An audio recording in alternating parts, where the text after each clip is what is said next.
எங்கே பார்த்தாலும் தமிழ்நாட்டில் எந்த மூலை முடக்கி சென்றாலும் அண்ணா திமுக ஆட்சி பொற்கால ஆட்சி என்று மக்கள் சொல்கிறார்.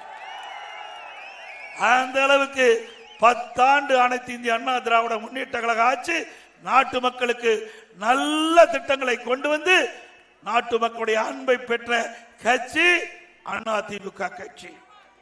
ஆக திராவிட முன்னேற்ற கழகம் ஆட்சி பொறுப்பேற்று 50 மாத காலம் நிறைவு பெற்று விட்டது.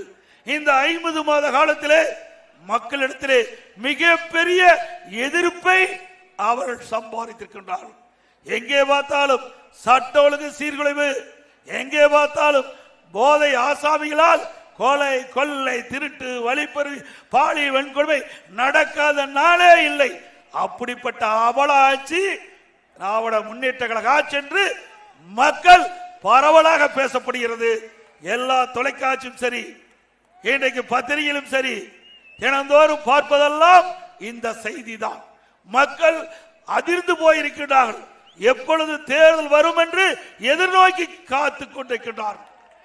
இந்த மக்கள் விரோத ஆட்சி அகற்ற வேண்டும் என்பது மக்களுடைய ஏகோபித்த முடிவு. அதில் எந்த மாற்றம் இல்லை. திரு ஸ்டாலின் அவர்களே, உங்களால் எங்களை விமர்சனம் செய்ய முடியவில்லை. அண்ணா திமுக பொறுத்த வரைக்கும் மடியிலே கனமில்லை, வழியிலே பயம் இல்லை. ஸ்டாலின் அவர்களே,